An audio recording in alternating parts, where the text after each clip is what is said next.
On July 12th, Puma is releasing their brand new running lifestyle model, the Puma Hybrid Rocket. This sneaker bears a striking resemblance to Adidas running sneakers because of the shared BASF pellet technology utilized in the midsole. Adidas calls these pellets Boost, Puma calls them Energy. Where the Hybrid Rocket differs is that the colorful foam surrounding the Energy pellets is actually a different foam altogether. It's a technology that Puma calls Ignite Foam. The Energy pellets and Ignite Foam are fused together in this new Puma model, hence the name Hybrid. Does Puma's new take on midsole cushioning stack up to the competition?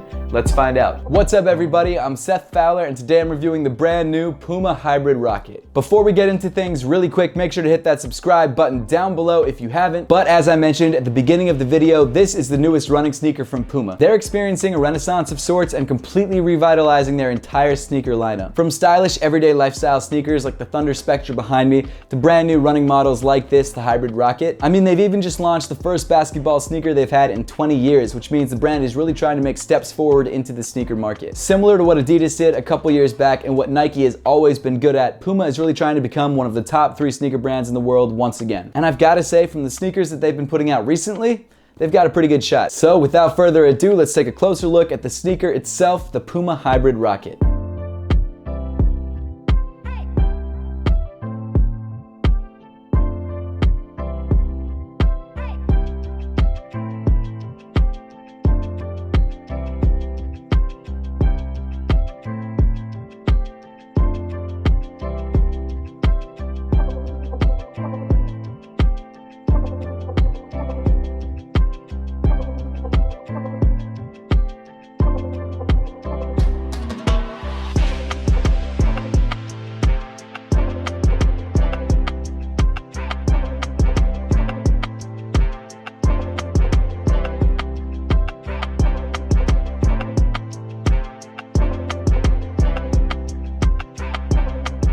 So jumping right into the sneaker itself, the entire upper is made up of a material that Puma has dubbed Evo Knit. It's soft, it's flexible, it feels good on foot, however it is a little bit thicker than other mesh sneakers on the market, so it's not as breathable. I'm sure you've already made the comparison in your head of this sneaker to the Ultra Boost, and in some ways that is a fair comparison, in other ways it isn't. Some things like price point, this is $120 retail, the Ultra Boost is $180 retail, are just no contest. Other things like the upper are similar but different. This is a knit, it's called Evo Knit, however it feels a little bit more like a mesh than Prime Knit does. It just doesn't have the same sort of flexibility or breathability as something like Prime Knit, but again, this is $60 cheaper, and so they probably did use a cheaper material on the upper. With that being said, it's not a bad upper and it still does feel comfortable on foot. The more that I look at it, the more this shoe reminds me of like a mesh NMD R1 more so than an Ultra Boost, and to be honest, that probably is a more fair comparison when it comes to materials and actual feel of the shoe. On this particular colorway, the knit comes in black and gray. As you continue up the shoe, you've got a pretty interesting lacing system. The laces sort of weave into the middle of the shoe and then back out on the other side. When tightening the shoe to actually run in, I didn't feel any real differences between this lacing system and a regular lacing system. It didn't feel any tighter or looser than regular shoes that weave through the upper. Something interesting that Puma has done, which I actually haven't seen done on any other shoe that has laces that weave through the upper, is that the area where the laces actually come through the upper and usually are against your foot, they've actually put a piece of like felt or some sort of other material in between your foot and the laces. I would assume that's to prevent rubbing or chafing of any kind, and honestly, I didn't really feel too much of a difference.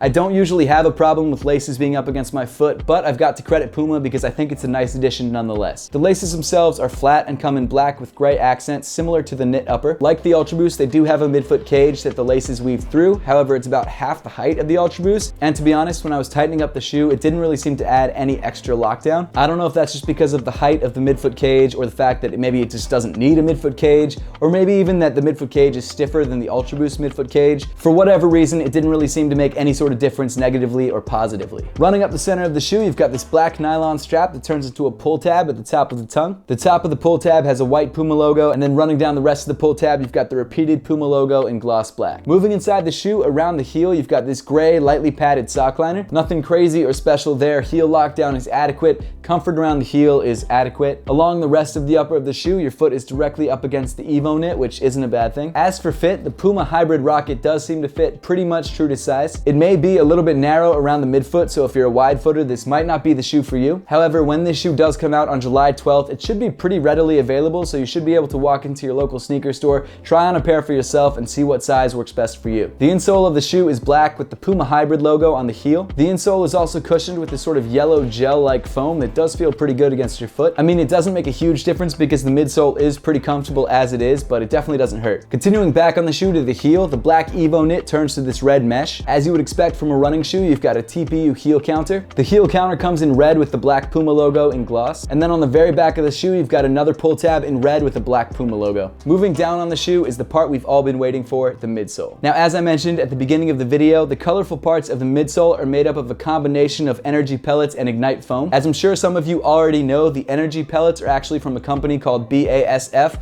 and they're actually the same company that Adidas licenses the Boost pellets from. So these white bumps that you see throughout the midsole are pretty much the exact same thing that are in Boost sneakers, because the pellets are the same thing. Now, the difference between the Boost midsole that you find on Adidas sneakers and the hybrid midsole that you find on Puma sneakers is actually the ignite foam. What Puma says is that the white energy beads provide strong cushioning, and then the ignite foam actually absorbs the energy and gives you sort of a rebound effect. So in theory, giving you a springier stride. The first thing I noticed when I tried on this pair of shoes was that yes, it is in fact pretty comfortable. Now, this is gonna sound ridiculous, but for a day I wore the hybrid Rocket on one foot and then a regular Ultra Boost on the other foot to sort of compare the cushions. And what I found is pretty much what Puma was saying on their website, except not as exaggerated as they were selling it. The hybrid cushion, while being soft, is definitely not as soft as Boost. However, it does actually provide some of that springiness and sort of that bouncy feedback that they were talking about. So if you're a runner and you don't like that sort of overly cushioned feel that Boost provides, hybrid is probably not a bad way to go. Another possible benefit to hybrid over Boost is that over time, Boost does seem to flatten out, but because hybrid does have that ignite foam in between the energy pellets, I do think this will last a little bit longer. And of course, durability and lasting longer is always a good thing. Something else that you've probably already noticed is that the hybrid cushion doesn't run all the way through the midsole. Instead, there's a gap in the middle of the cushion, so you only have hybrid foam in the heel and in the forefoot of the shoe. In the midfoot of the shoe, you seem to have just sort of a standard EVA foam, nothing special there. And I can sort of understand why they did that, because where your foot is really gonna need the impact protection is on the forefoot and on the heel of the shoe, and not so much in the middle of your foot, because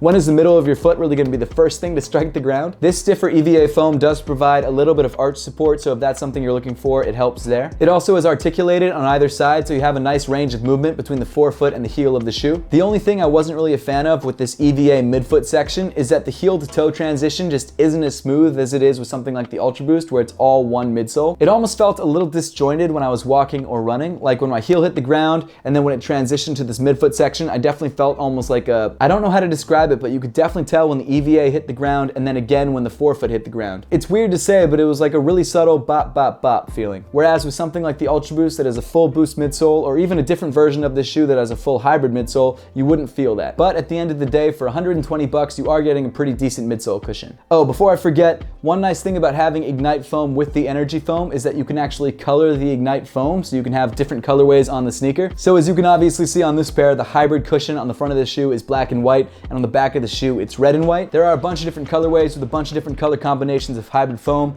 One thing I will say about this particular colorway is that looking up close at the red kind of grosses me out. It reminds me of like, I don't know, like raw meat or something. Not a huge fan of that, but it's not something that I'm staring at when I'm wearing the shoe, so it doesn't bother me too much. Just my own opinion, it triggered sort of like an icky factor with me. I mean, nothing big, but I don't know. And finally, moving to the bottom of the shoe, you've got a 3-piece rubber outsole. The forefoot and the heel have translucent rubbers that match the hybrid cushion above them. And same thing goes for the midfoot rubber. It comes in white to match the midfoot section of the shoe. Visually, I don't mind the outsole. The only thing I don't like about it is that traction, especially in wet conditions, kind of sucks. Overall, the Puma Hybrid Rocket is a really interesting new addition to the casual running and lifestyle market. It may not be the most incredible when it comes to technology, comfort, and aesthetics, but for 120 bucks, I think you get a pretty good combination of all three. Like I said before, if you're trying to grab a pair of these for yourself, the Puma Hybrid Rocket releases on July 12th for $120 in a bunch of different colorways. But that pretty much wraps up the video for today. Thank you all so much for watching. Please make sure to head on over to Instagram and give me a follow over there at @RealSethFowler. I've been posting a lot of IGTV exclusive content like unboxings and behind the scenes that just isn't available on this channel. So if you guys are interested in seeing that, make sure to give me a follow over there. But as always, thank you so much for watching. Please make sure to give this video a thumbs up if you liked it. Subscribe down below if you haven't yet, and I'll see you all in the next one.